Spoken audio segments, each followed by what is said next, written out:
We are Mark Twain and Ric Flair this week. Okay. I don't know why all these are crossed out, but okay. What are all water crossed out? Look at the notes. Huh? Oh, I don't know what. I didn't do that. You're the one that fooling around with the notes. It's not like that in the thing. It's not like that in Google Docs. Here, let me do it again.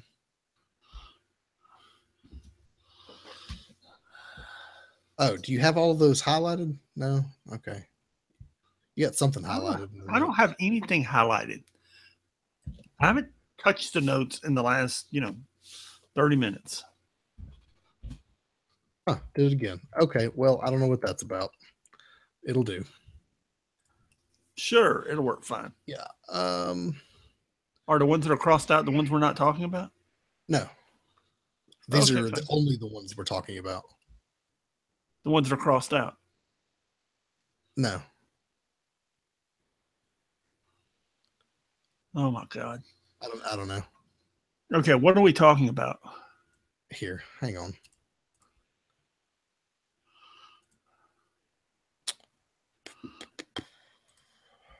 I think I have 27 pages of notes on my screen. Here, this might help. That better? Everything we are talking about is what? It's under the old notes. It starts with Secret Empire. Okay. That's a list of everything we are talking about. With so all the way through Star Wars. Mm-hmm. And what about the ones we aren't talking about? How do we mention those?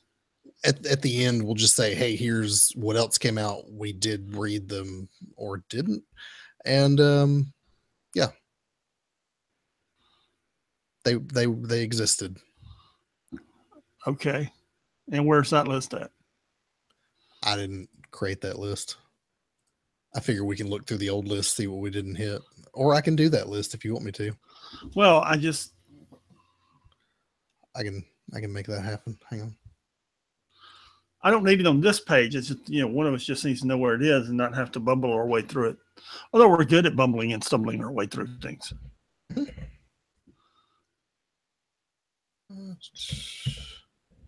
interested to see which list is longer, actually.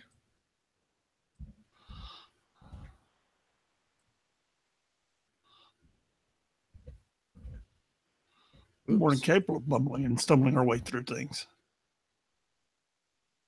Wasn't it?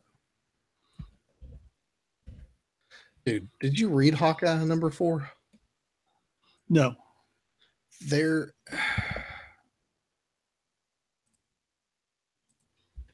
a typo in the book.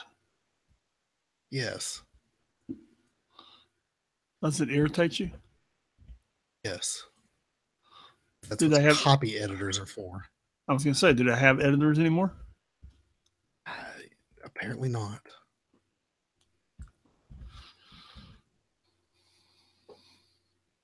We talking about Champions? Did you say yes or no? I didn't read it, so I didn't give it a yes or no. Oh, right. Okay, we're not talking about it.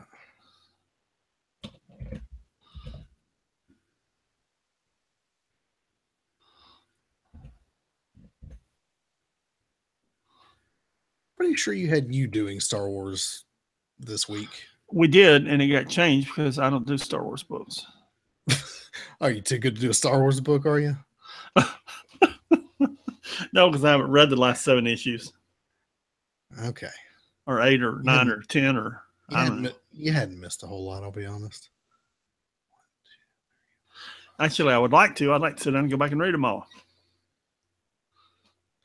19 books that we're not talking about. Okay. All righty. If you got a list, we'll see how fast I can read through them. Okay. I need to glance at Thunderbolts real quick. You want me to talk about it? No, I just need to glance at it. Okay. I think Or did I have notes on Thunderbolts? Yeah, no, I have notes on Thunderbolts. Okay, never mind. Okay. Okay.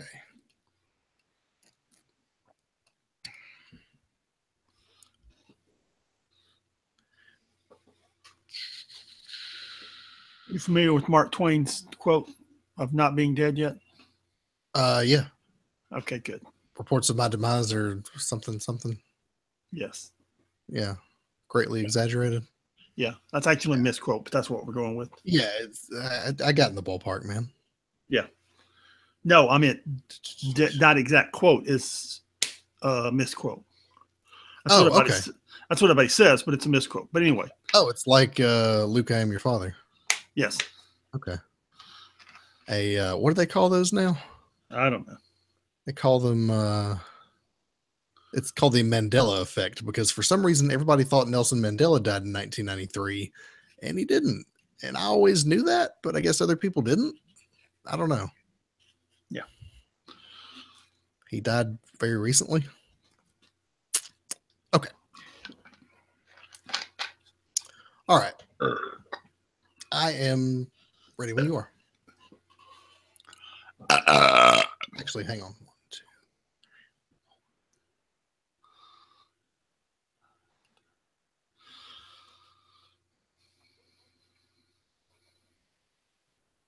Okay, so we're actually only talking about 22 books. That'll do. Dude, where's this thing start at? It starts and it ends, and it starts and it ends. Look under wisdom, the very end of wisdom, and it says Secret Empire. I didn't do the header and the tail. Okay, well, thank you. That doesn't. Okay, I can go back and do it if you want me to. No, God, no! I don't need it up there again. Okay, man. Okay. I figure we know what to do. Yeah, we're ready. All right. Did you want to talk about anything at the top of the show? Do we want to talk about anything at the top of the show? Other than explaining why we're doing the episode like this, I don't think so. And Who are we this week? Mark Twain and Ric Flair. Mark Twain and Ric Flair. Okay. All right. Nice duo. Yeah. You've got wisdom, correct? Sure. Okay. We're not going to bother with a classic read. Okie dokie. Okay.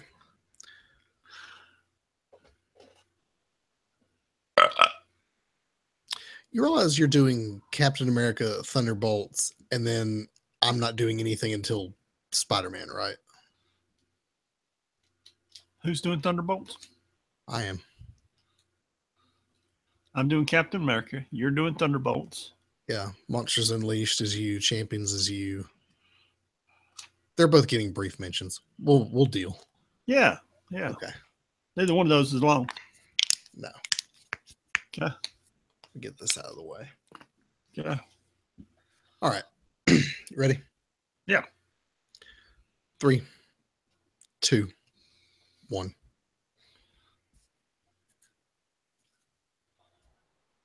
Okay, you're gonna have to count it down again. What's the dates? 8/28 and 9/4.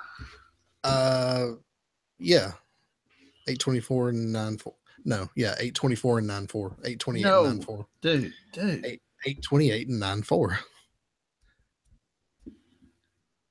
We could just do 9/4. I got it. Okay. I looked at my screen and it wasn't there. That's nice. Because you've got anyway. Yeah, I know what it did. Okay. 3, 2, 1.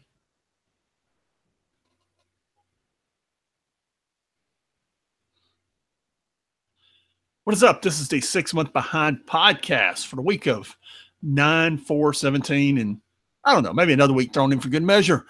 I'm Pat. And I, as always, am Sean. And this week we're also Mark Twain and Ric Flair. And you may ask, what do those two men have in common? What's Mark Twain's favorite? What is he quoted for, Sean? What's Mark Twain? What now? What's he quoted for saying? Rumors of my demise have been greatly exaggerated, or something to that effect. Yes. And Ric Flair, while in the hospital a few weeks ago, cut a promo while in the hospital, cut a promo saying, "I'm not dead yet, mother." Yeah. There you go. Yeah. Which explains why we're how many weeks late cutting a podcast? Yeah, we're 2 weeks. We're 2 weeks behind here. Ah, there you go. Okay. Well, I guess technically we're 6 months and 2 weeks behind. But anyway, as you may have noticed, we have been a little absent lately. Both of us have been dealing with real life things happening. I was in the hospital briefly and had just some stuff. And Pat, you had some stuff medically, not you personally, but family members. And you've had family members, yes. Yeah, and you've had family in town, and schedules just haven't synced up. So we're bringing you this episode late, but we'll call it a double-sized issue. Yeah, how about that? It's a king size issue from the 1970s. Yeah. Yeah. And absolutely. So we're cramming 2 weeks of books into one podcast. Yes. And yeah, and it's wonderful because it's one of those weeks that are like where there are like 28 books each week. So it wasn't like it was going to be short podcast. It was 27 the week before and then 15 this week. So it works out. Plus, just to let you know, we've compiled the list of comics that we're talking about into priorities. So we're only going to be talking about books that we really feel need mentioning. And then at the end, we're going to list everything that also came out. The also rans of the last 2 weeks. Yeah, if you're a big Solo fan, good luck. If you want to email us about Solo, you can email us at 6monthsbehind@gmail.com. That's the number 6monthsbehind@gmail.com. Please also give us a follow on Twitter at 6monthsbehind. That's at 6 months behind. Or you can go to the website at www.6monthsbehind.com. Next week, we will discuss that Avengers list, which we're going to no, it's not an Avengers list. It is the, what was it? Oh, the 15 worst crossovers ever. We're going to discuss what that idiot put. I saw an article today that was on CBR that was 10 Marvel couples that they'd rather you forgot. And I'm just like, what? What? And the Squirrel Girl Logan thing wasn't one of them.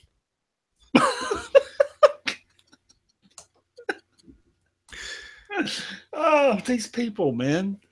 I mean, they put these people writing these things and they don't know what they're writing about.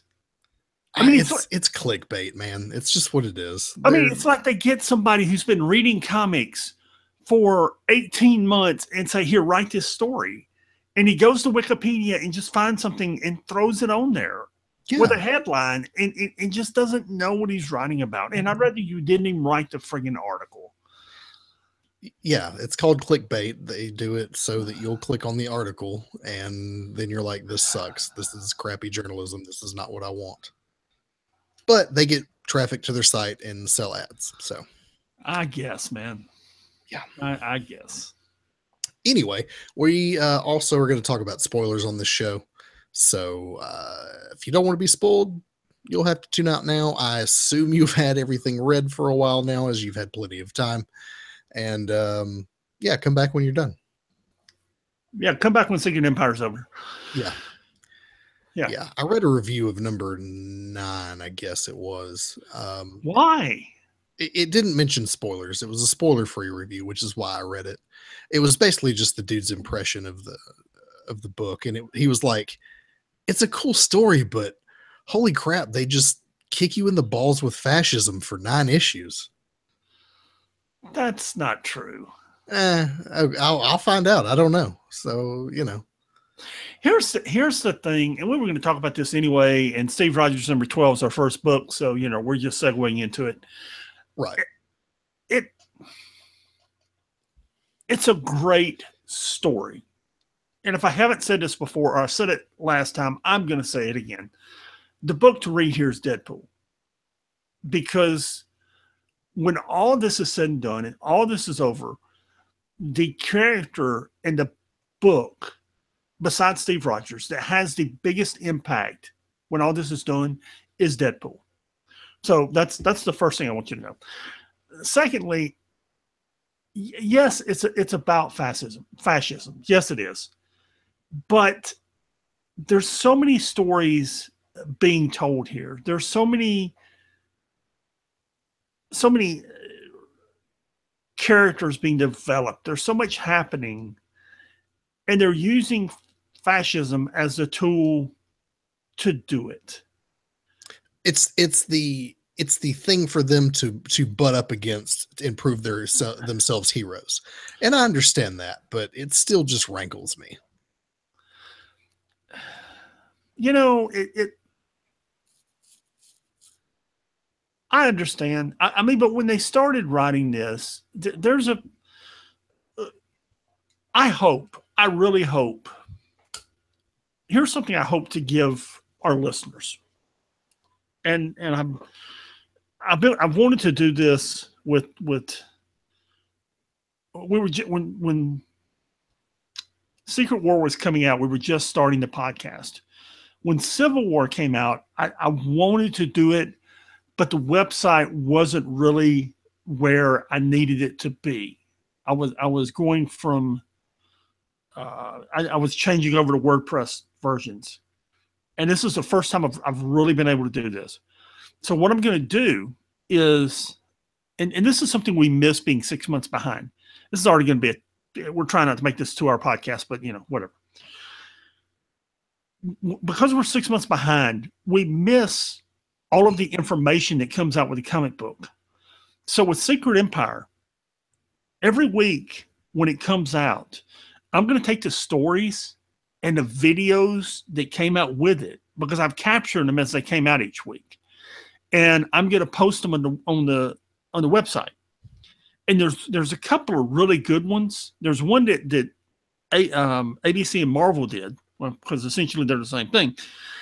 And every week they would review the book that came out. The book came out on Wednesday. So like Wednesday afternoon or Thursday, they would do this 30 to 45 minute video recap of what happened.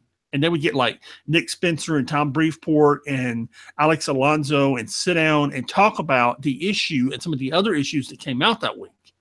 And I'm going to take that and put it on the website. So, and other articles that explains and are related to what came out that week regarding Secret Empire. And it's a storytelling tool. Yes, they use fascism to do it, but when you hear them explain it, they're going from A to B, and they want these characters to grow and evolve and get to here. And to do it, they used this tool to get there. Now, was it the method I would have used? I don't know. But when you get to the end and these characters are different and are what you want them to be, could you have gotten them there any other way? I don't know.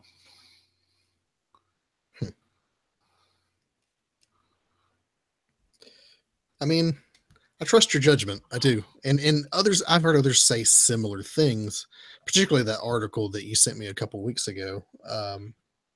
So I guess, it's something that we'll see about, but it rankles me and many other people I know. And it seems to have had an effect on Marvel sales as a whole.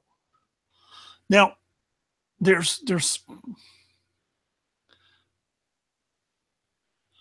something that I'm really not going to be able to discuss till after the end of issue 10, because they laid out some real possibilities. There's some real storytelling possibilities with this that I'm afraid just may be lost because people hate this so much that I think this is just going to kind of be lost, because they opened a real window here to do some things, and I think it's just going to be lost because people just hate this so much. I guess we'll find out. There you go. Yeah. So beginning with Steve Rogers, number 12. This begins with some World War II newsreels. And this won't be the last time that we see this. These are World War II newsreels, but instead of fighting the Nazis, Captain America is fighting Hydra instead of the Nazis. Because it's not the Nazis who are in charge of Germany, it's Hydra. Hydra. Yeah. So we can ponder that or not ponder that. Mhm. And he has to, Rogers has to kind of break away from Bucky and his guys and go meet with Helmut Zemo for a few minutes. And, you know, they talk about what he's doing, and you see Steve Rogers being torn because what he wants to do is break away from the Americans, fight with Hydra, and Helmut tells him he can't do that. And then we cut back to the Taskmaster and Black Ant, who are trying to kind of deal with Maria Hill to sell the information they have about Cap being a Hydra agent. And, you know, that doesn't work out very well for him. Meanwhile, the real fake Hydra Captain America in present time is on the Shield helicarrier, and there's a AI, a powerful AI, who has taken over the awesome android. By the way, I wonder in the future what you could do with a powerful AI that could take over an android. That'd be something to have, wouldn't it? You should look into actual AI research and and do some real reading on what the ramifications of artificial intelligence that can continually learn can do, because it's amazing and also frightening. Yeah, I'm talking comic books. You missed my point. Anyway, what was your point? Yeah, I'm not saying it again. Okay. It's just think about characters in the comics and what you could do with something that could override a powerful AI. And if you were overthrowing the Marvel universe, what you would do with it. Okay. Anyway, so Cap goes down there and fights the android, and he's having flashbacks the whole time. And Taskmaster and Black Ant are supposed to meet with Maria Hill. Instead, they wind up meeting with the new Madam Hydra, who turns out to be Elsa, which is still as young as she was in 1920, 30 something. And we'll figure out how she got. I don't know how she got there. She's Madam Hydra. Who knows? Yeah. Maybe she's got the Fountain of Youth or something. Dude, and by the way, that's a great cover by Simon Bianchi. Yeah, his art's always really good. The one thing I can say is the art in these books have been really good so far. Yeah, and you know what? Everybody is hating on Nick Spencer. Okay, I get it. Nick Spencer is the guy to hate here. We can call him a Nazi. We can call him whatever we want to call him. But dude, he began weaving this thing together a year and a half ago in Captain America #1. He began weaving it together longer than that in Pleasant Hill. And he's doing a great job of moving pieces around his chessboard, man. Dude, he's doing a great job writing this and weaving all these characters together and making this work. Yeah, I'll admit to that. And that's what's brilliant about this thing is see all these characters moving all around the board. That's what's brilliant about it. So anyway, I know everybody hates it. Yeah. And I'll tell you the truth, I'm not exactly happy with how it ended, but that doesn't mean it's not a great story. Right. Like when you look at it objectively, you can go, you know what, this is a good story. But also it's difficult to do that, especially right now. And when they began writing it, you know, when they came up with the idea in February of 2015 is when they presented the idea to Don Freeport and Alex Alonso. Okay, let's think about that, man. Mm-hmm. February of 2015. Mm-hmm. So by the time November 2016 came around, it was done. Yeah. I mean, so who knew where we would be now then? Right. And I understand that. Yeah. Okay. Anyway. All right. On to our next book. Thunderbolts #10. So Atlas is bored and he's hanging outside the base playing Candy Crush on his phone or whatever when the Masters of Evil show up and proceed to kick the crap out of him. Actually, they say, hey, you can join us if you want to. And he says no. And then they kick the crap out of him. Then this Jolt lady shows up who I don't know who she is. I kind of did. She was one of the original Thunderbolts, and I think they had a thing going. And anyway, okay, I thought that might be the case, but I couldn't remember. So she rescues Atlas and runs off with him, and then Baron Zemo shows up, which is where it really gets interesting. And it turns out he's hired the Masters of Evil to find Atlas, and in finding Atlas, they find the Thunderbolts base. So they take Atlas's cell phone, which he conveniently dropped for them, to send a text message to Bucky so he'll come outside the base, because you're not supposed to be sending any messages so that people like the Masters of Evil don't find you. he comes outside and gets walloped by the Masters of Evil. And meanwhile, both Moonstone, is it Moonstone? Yes. Moonstone and Fixer have noticed that they're missing hours of time. There are about 4 hours that they don't remember, and of course they suspect that Kobik might be to blame. So they confront her about it, and there's a big yelling match. But before it really goes anywhere, the power goes out. And when it comes back, Baron Zemo and the Masters of Evil have showed up. Zemo finds a way to trap Kobik into this energy field thing, and then attempts to recruit the Thunderbolts into his Masters of Evil. So it's a, where do your loyalties really lie kind of moment for the Thunderbolts. So Songbird destroys the device that is holding Kobik, and she's able to teleport off with Bucky and most of the others, except the ones who stay behind.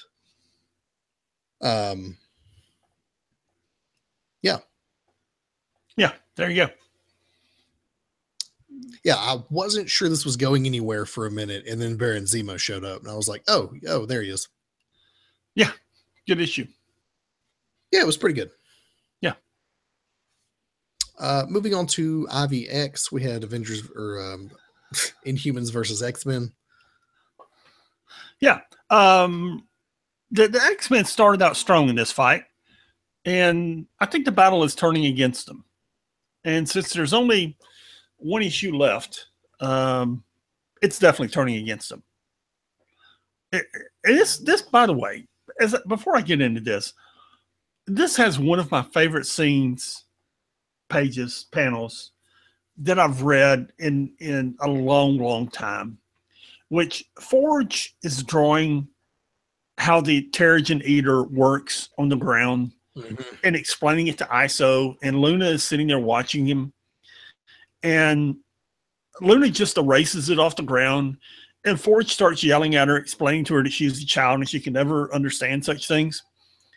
And Luna redraws it much smaller, much less complicated, and Forge is just sitting there with this dumbfounded look on his face. It's drawn really, really well. Yeah, and she's just like, yeah, what? Like it's hard? What? Like you don't get this? Is there something I missed? And it's really funny. It really is. And it was just, it was good. It was a really good scene of not only Inhuman and the X-Men working together, but Luna kind of putting Forge in her place, in his place. Yeah, and it's a good use of that character there, because her whole thing is she's the smartest person in the world. And I feel like when she's showing up in these other books, they're doing a good job of making her that. Yeah. Particularly in Unstoppable Wasp. Are we getting to, are we going to review Moon Girl and Devil Dinosaur this week? You put it on the list to mention. Okay. The X-Men show up at the end of it. And Forge is like, hey, there's the girl that saved us.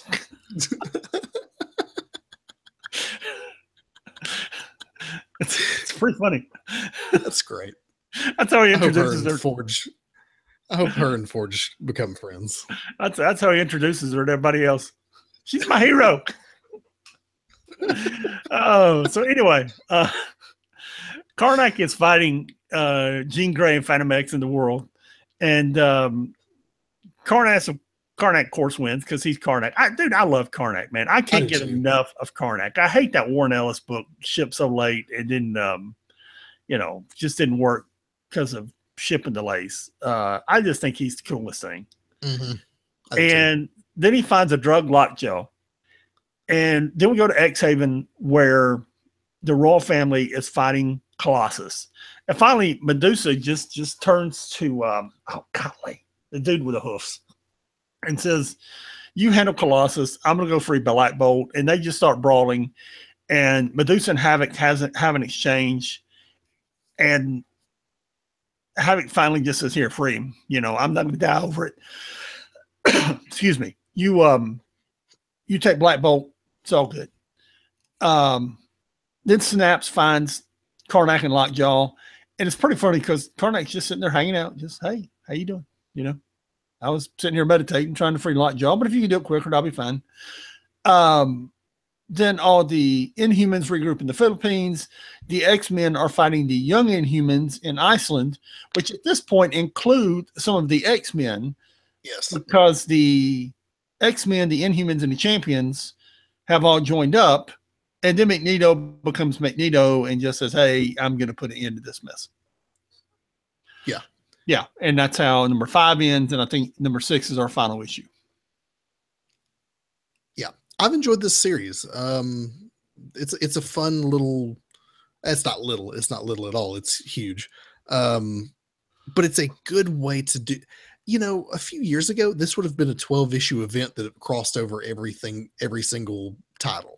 And it's not. It's just the X-Men books, and it's 6 issues. And I think this is, as we've said before, this is a good format. I like this. Yeah. Yeah. Yep. There you go. We got Monsters Unleashed. Yeah, I hear your tone. Yeah. And here's the thing. We dumped a lot of books this week. And I wanted to mention Monsters. This just isn't for me, and I don't think it's for you. No, I mean, I can dig it, but here's the thing: it's written by Colin Bunn. Yeah. It's drawn by Salvador Larroca. Mm-hmm. Okay, the art's gorgeous.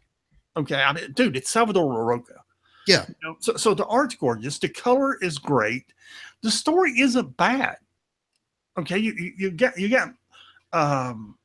again, you got Lunella, you got Moon Girl, and you got is the kid Key, whatever. I think it's Key because he is the key. Right, he's the key. So they're trying to figure out how to draw monsters, to get them in the fight, to draw other monsters, because they figure out, it's basically Lunella, Key, and Karnak sitting there trying to find a strategy that'll work. So it's not a bad story. And while they're doing that, the Avengers and the Champions and the X-Men are fighting the monsters while they're trying to develop a strategy to draw monsters to get them there to make the battle work. It's not a bad book. It's just not my cup of tea. Yeah, I mean, you and I have been reading comic books for a long time, and you and I enjoy the more the stuff that goes a little deeper, that plays with more abstract themes, much like Secret Empire.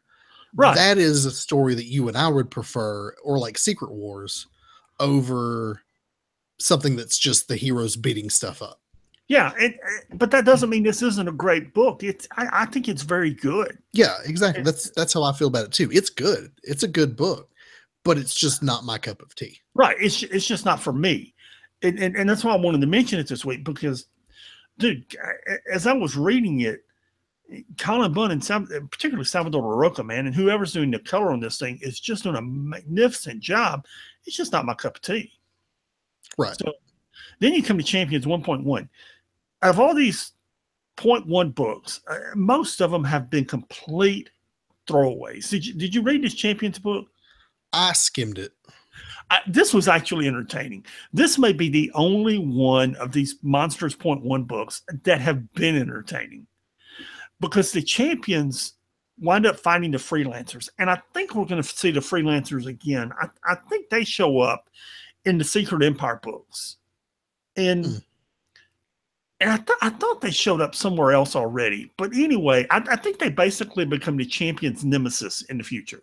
Okay. And they're just pretty cool. I mean, the guys in the Champions are hitting on the girls. They're trying to fight the monsters. The freelancers are trying to get paid. It's just a good little story. It's they brawl, the monsters show up, the freelancers are irritated because they don't get paid.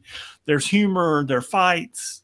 It's entertaining. It's, of all the Monster 0.1 books, this is the one I found entertaining, and this is the one I actually enjoyed reading. And I didn't enjoy reading many of them. So this was a good little book.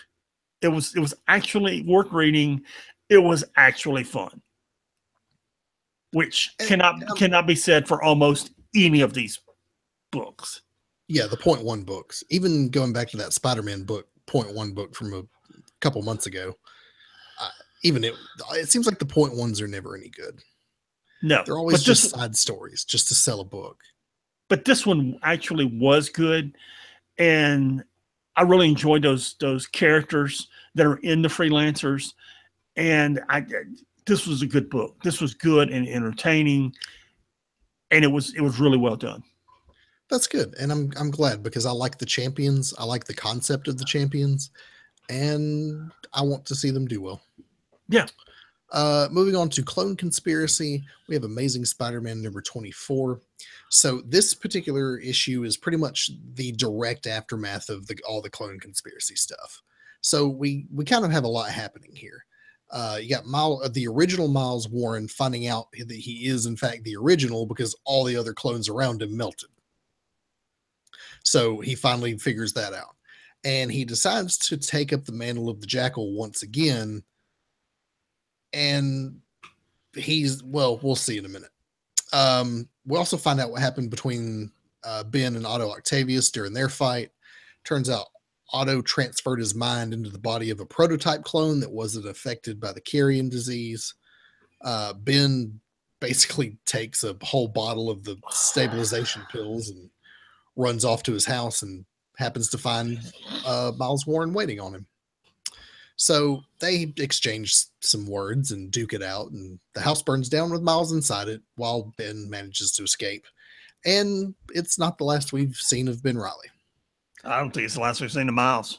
That too. It's certainly not the end of Ben Reilly because he's getting his own comic book. Is Ben Reilly getting his own comic book, or is it's Ben Reilly Scarlet Spider is the name of the book. But is Kane? Kane, thank you. Is that Kane getting a book? The name is Ben Reilly Scarlet Spider. That's the name of the title. Okay. We also have the Clone Conspiracy Omega number 1, which again is more fallout from Clone Conspiracy. The Rhino is very sad that his wife's gone. Now they go to rescue the originals that were kept in cryo freeze in the basement, who were the basis for all the clones, which of course means they were never treated. They were just cloned by New You.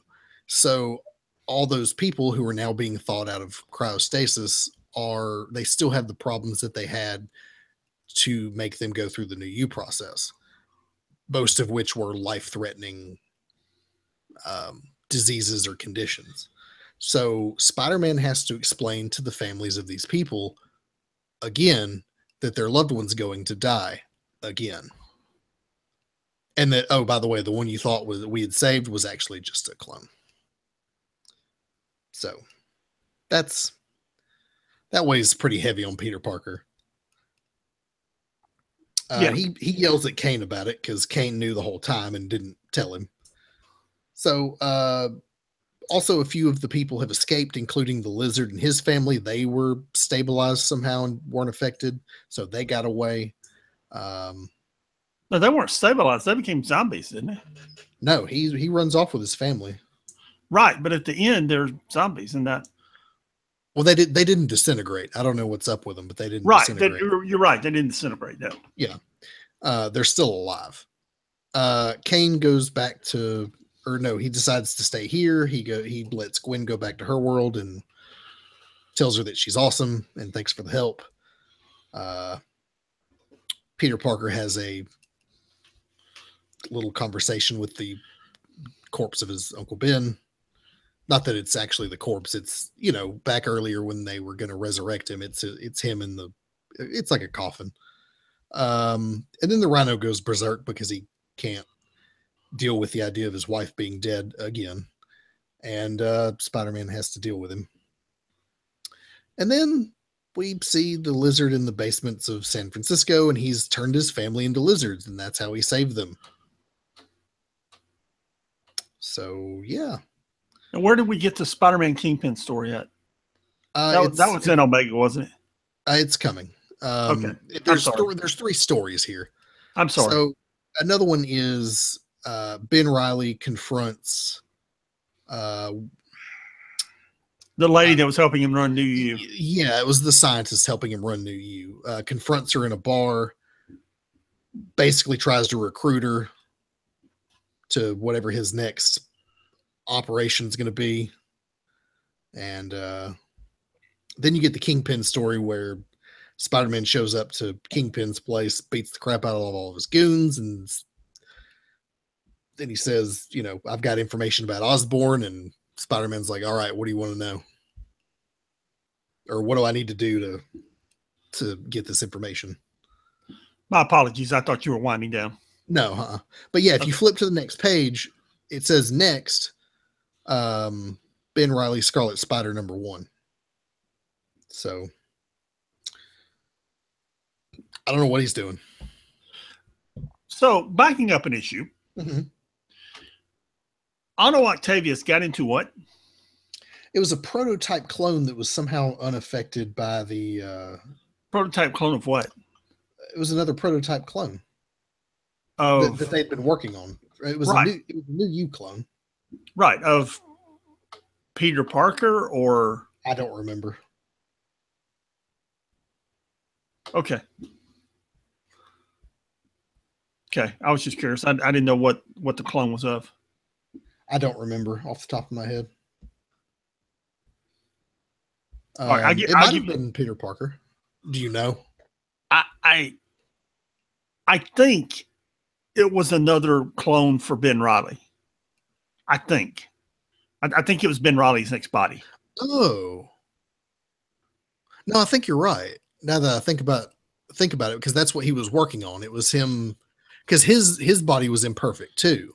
He was having to take the medication as well, right, to stay alive. So he perfected a clone and created it for himself, and then that's where Otto is. Okay, that makes sense. I think, don't quote me on this, because I'm kind of piecing together. It would make sense. Parts from Secret Empire and parts from what's happened here. Right. But it would make a lot of sense, because what you want to do is, Otto Octavius' Superior Spider-Man was so popular, give him a way to be that permanently. And a way to do that is let him assume the identity of Ben Reilly. Which I think is what they've done here. Mm-hmm. I think. I'm not certain. Yeah, that would make total sense. And now that I know that, I'm interested in the book, if that's what they've done, which I think it is. Yeah, I believe it is also. Yeah. Anyway. Okay. Spider-Man Deadpool number 14. This is the continuation of the Itsy Bitsy saga, and I'm going to go on a minor rant here. And we're also going to talk about Deadpool 28 at the same time. I'm not even sure if Deadpool 28 is on a list anywhere. If it is, we'll skip it when we get to it. It'll be short. So Itsy Bitsy has driven Peter Parker insane, because Peter Parker can't detect Itsy Bitsy on his spider sense. So they go to a Nightcrawler for combat training. Turns out Spider-Man, Peter Parker, same thing. It's also having a crisis of faith. Deadpool says, if you want to kill somebody, kill me. Spider-Man decapitates him. What do you call those? The BAMFs. The BAMFs have to come back, and so Deadpool back together again, which is pretty funny, while Peter and Kurt are sitting there talking. And then we, when Deadpool finally gets put back together again, Peter's gone, and Kurt's, left talking to Deadpool, who tells Peter that tells Deadpool that Peter's having a crisis of faith, which is great. It's a great storyline, and, it's there after Itsy Bitsy. It's a shame we're not going to get it for another 2 issues, because in Deadpool 28, we begin the Till Death Do Us Part storyline, where we're dealing with Deadpool and his wife Shaquilla, which is part 1. Part 2 will be in Spider-Man Deadpool 15, then Deadpool 29, then Spider-Man Deadpool 17. Then we'll pick up the Itsy Bitsy storyline, 16. Then we'll pick up the Deadpool Itsy Bitsy story in Spider-Man Deadpool 17. They feel that going into what they're doing in Deadpool, with Deadpool, that they apparently need to resolve his wife issue.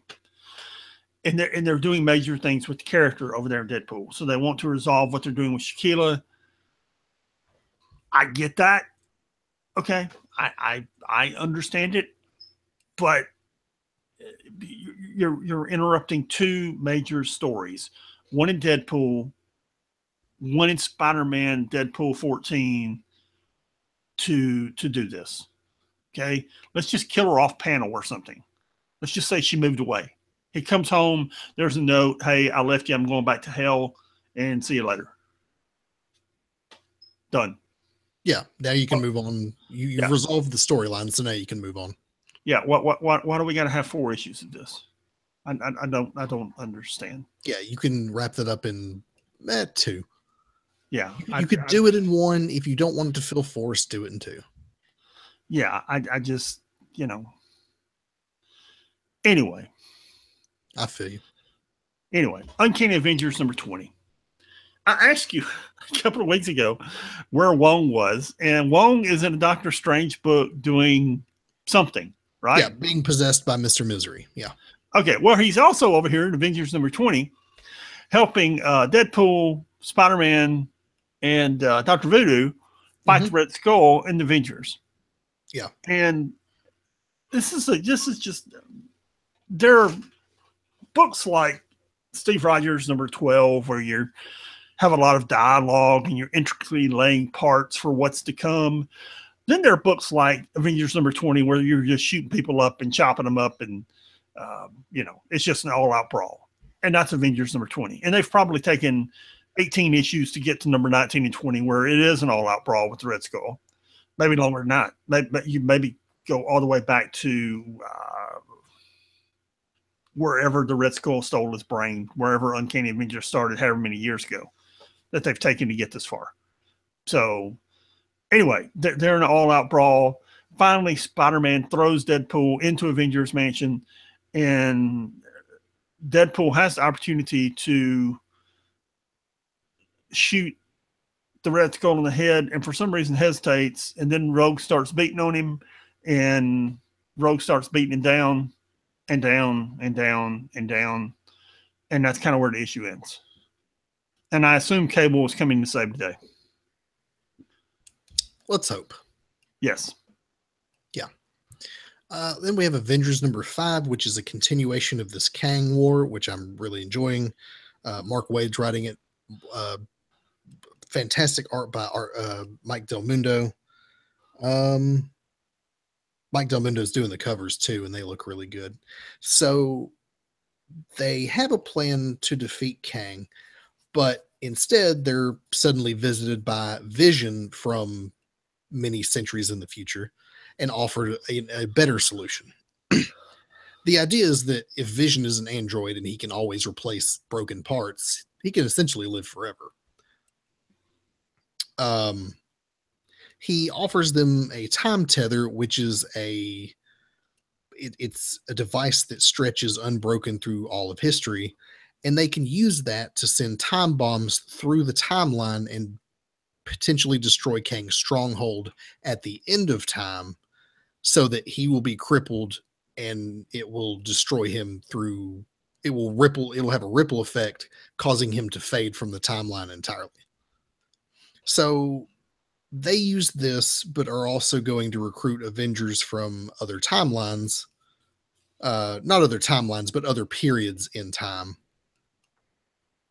And they take the fight to Kang. And I'll leave it there just because we want to be brief. But man, this book's so good. There you go. Yeah. Moving on to our just general 616 universe books, we have Black Panther. I'm not going to talk long about this one either, just because, not because the book isn't good, but because it's worth you. It deserves to be read.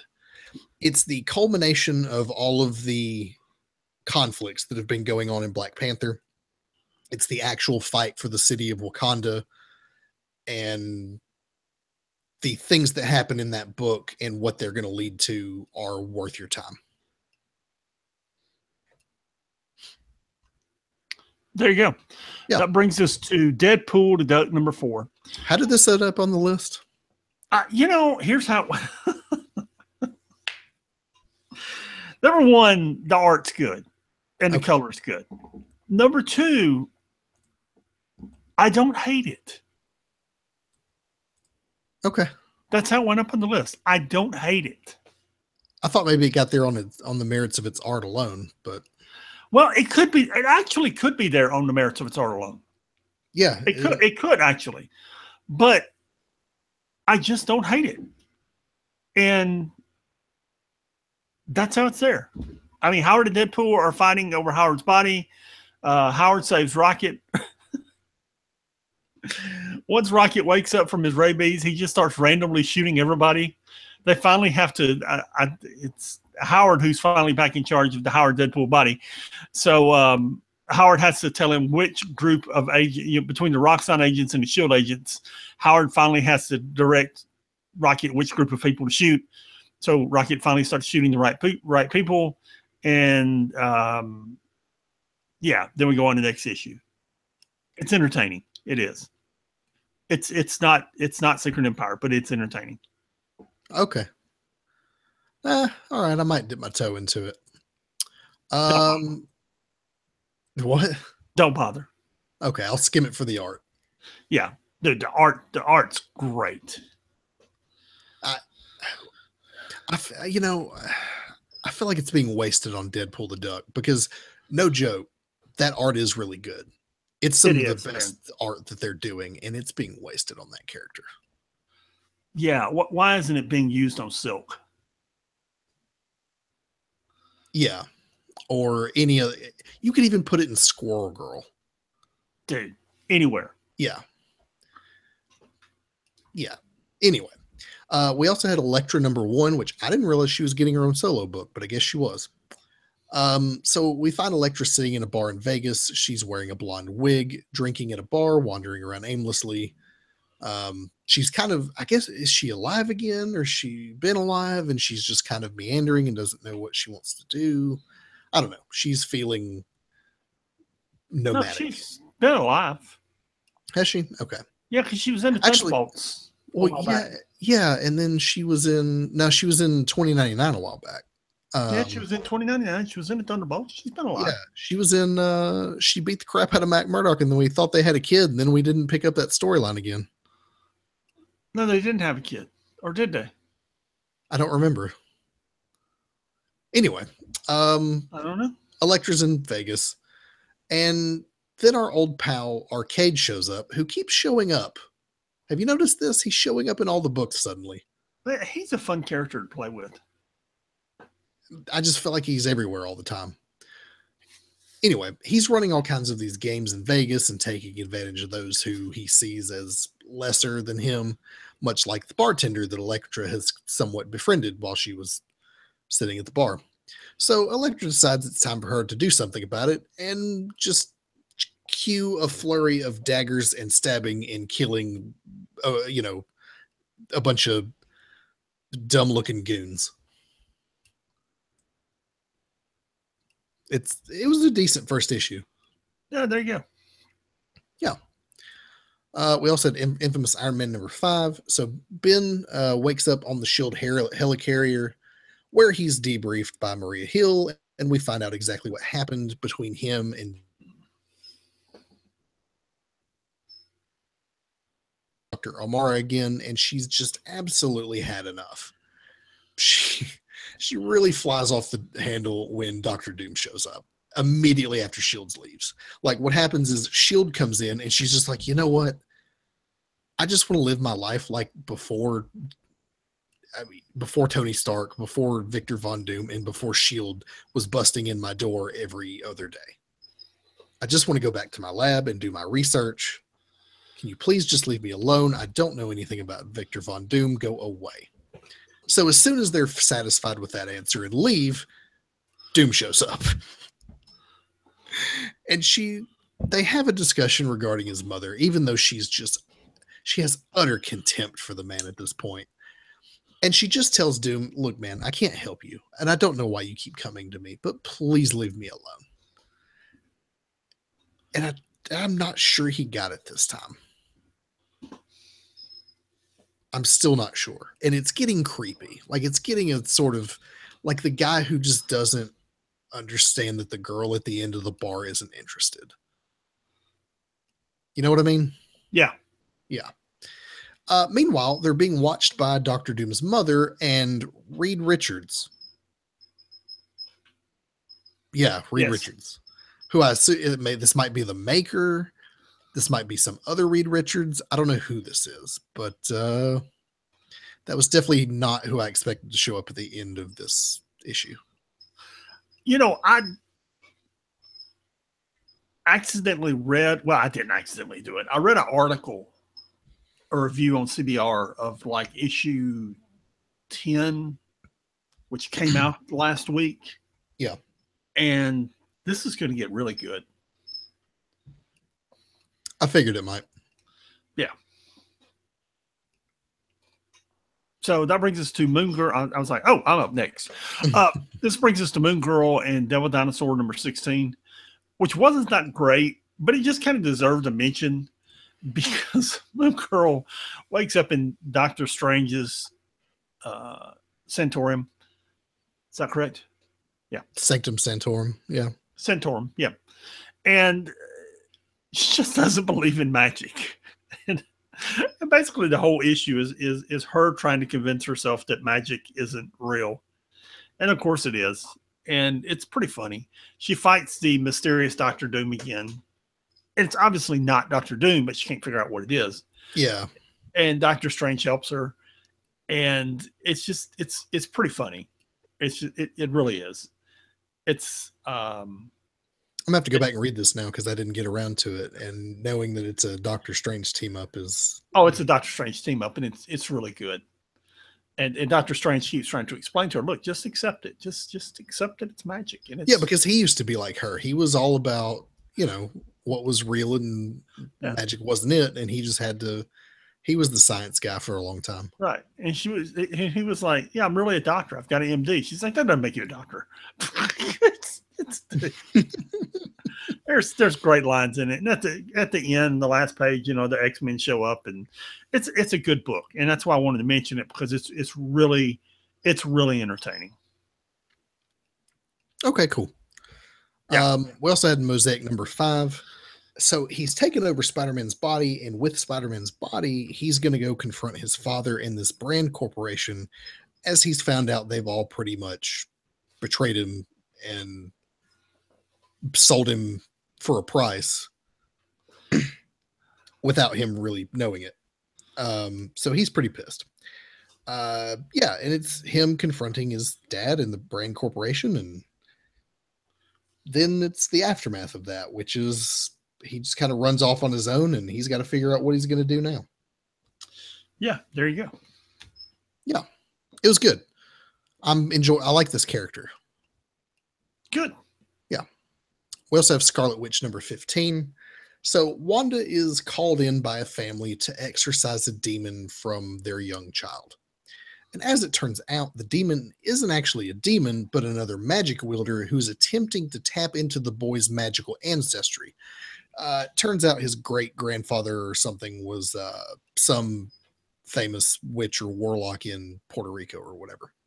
But we find out it's not actually a demon. It's actually the Emerald Warlock who's trying to basically rip the power out of the ancestral magical power from this family. So after Wanda saves the boy and explains it all to his family, she sets off again, and we kind of see her. This is her farewell tour. She parts ways with Agatha, who is also alive again, and she sits down with the Vision and explain that she is ready to become an Avenger again. This is actually the last issue of this series, and I guess we're going to see her back probably in the Avengers book somewhere. Yeah, probably so. I gotta say, Secret Empire. I gotta say though, the art in this book has been really good, except for this issue. I feel like this was one of those books that they let go for a while, and then it just got canceled because it probably fell off. The sales fell off, and they just kind of axed it, and they had to wrap it up fairly quickly, and they just kind of rushed the book in. it never sold great. And there's some books that are getting the axe heading into Secret Empire. Some of them are going to get relaunched with the whole legacy thing on the other side of Secret Empire. Some of them aren't. And this one just got axed. I don't know what they're doing with it on the other side of Secret Empire. Okay. I don't know. The art's rough. Everybody's cross-eyed. I'm not kidding. And that's coming from somebody who really enjoyed this book. Yeah. America #1, America Chavez. I was not familiar with her. I list all the teams she had been on, which I didn't know, dude, that she was, a Young Avenger and these other things. I didn't know that. Of course, I never read the Young Avengers. Did you read them? Not really. I didn't either. I mean, it's one of those I was always like, yeah, I need to go back and read that, and kind of just never did. And it's one of those things where I was thinking the other day, we live in this great technological age until the AI takes over the world and we're all doomed. But we live in this great age where, I can sit at my tablet and I can play golf, or I can play Final Fantasy VII, or I can read comic books, or I can watch movies, because we can do all these things, because before we had a pull list and I had a budget of X number of dollars. So I had to choose which books, which characters I followed every week, every month. And I'm not familiar with America Chavez because, or America, because I simply didn't have the money to follow her. She just didn't make the cut. That's as simple as it is. And a lot of times, if you picked up a major event, okay, Secret Empire came out and I picked up Secret Empire and maybe a book or two to go with it, well, something else had to get cut because there's only so many dollars in the month. So, and I just never followed her. I never followed the Young Avengers or whatever else she was in. And right. I've become familiar with the characters as they have shown up in other books and as the writers have expanded on them, which has actually happened a lot in the last couple of years. You got Hulkling and Wiccan. Right. Kate's got her own book now. America's with the Ultimates and doing this thing. So, yeah, I mean, Yeah, in this book, kind of, as we were trimming books this week, I really just want to talk about it because it's the #1. We see her, they start with her breaking up with her girlfriend, which I guess we felt like they didn't want to carry her into the new series for whatever reason. So then she goes to college, meets up with some dude she knows, and apparently it's some kind of college for talented people. I don't know. I wasn't sure either. It's like, I don't know. I was a little disappointed in it, to be honest. I guess it's some sort of like trans-dimensional college for people who have that kind of ability. Yeah. I was like, okay, whatever. Yeah. It wasn't a great first issue. Yeah. I actually read a couple of reviews on this book. I read a review for issue 2 and they said it's good. They also had a review for #6, which just came out, I think last week or in the last week or two, saying it's also really good and it gets better. So I didn't particularly love it. Also didn't hate it. So we'll see what happens. But I like her as a character. So yeah, there you go. Yeah. Yep. So a thing just happened to me. I no longer have access to my Marvel Unlimited account. Just now, just as it was in my hand, I went to go open a book and it wouldn't let me do it because I'm apparently not a member anymore. Well, let's see, I'm a member on my phone. I'm not on my iPad. I wasn't a member on either one last night. And my daughter isn't a member either, although we've all paid our bills. Yeah. And if you look at the Marvel Support Twitter page, there are tweets from the last week or so about, hey, if you here's what to do if you can't get into your account. And okay. I assume I can sign out and sign back in here in a minute, but now I've got to go find my login stuff and I'm just not going to do that right now. So Moon Knight number 12 is going to kind of get tossed because I'm just going to do it from memory. It's all of the Moon Knights teaming up together to save the wolf-headed lady. I don't. Yeah, whatever. Yeah, it's good. I just can't really. It's been a little while, and I can't really remember. Unstoppable Wasp was. It's Nadia recruiting the smartest girls in the world for her lab, is what it is. You meet a couple more characters. Lunella's running around. She runs into her best friend who's trying to assassinate her and bring her back in.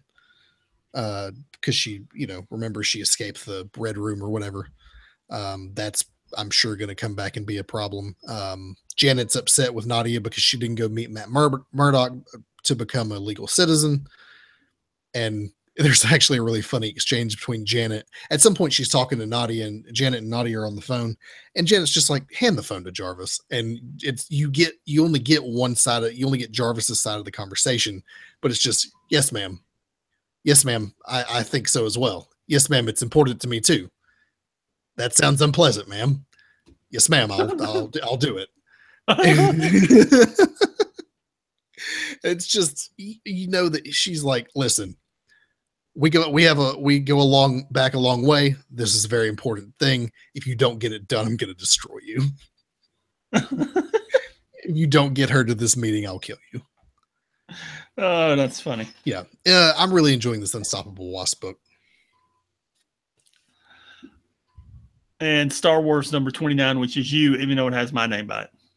Oh, yeah. It's another continuation of this Yoda story.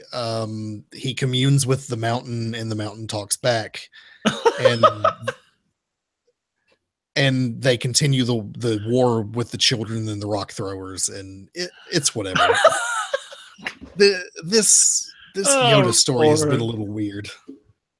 It's not the strongest writing, and actually Jason Aaron's transitioning off the book here soon, and it's probably time to go. Out of all these books, what was your favorite? Probably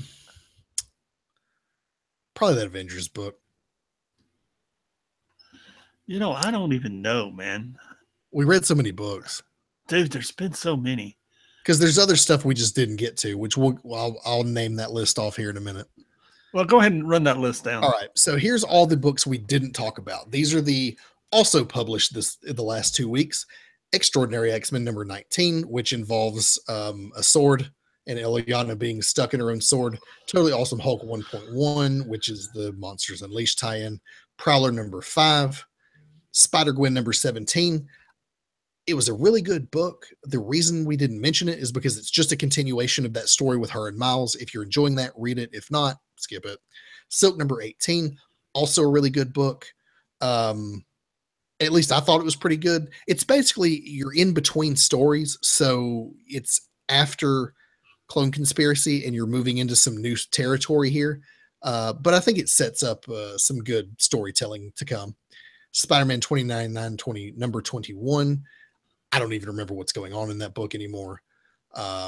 Occupy Avengers number 4 also was pretty good. We just didn't have time for it. Ghost Rider number 4, which I suppose probably had more Hulk than Ghost Rider in it. It did. Yeah. Great Lakes Avengers number 5, which was also not bad. Hulk number 3, Rocket Raccoon number 3, Solo number 5, Spider-Woman number 16, Jessica rescues Roger. Number 16 was good. We should have put that on the list. Spider-Woman 16 was it was on the list, but it got cut.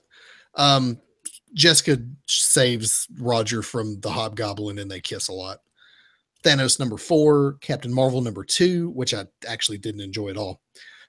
Champions number 6, Doctor Strange number 18, which is dealing with the whole Wong being possessed by Mr. Misery thing.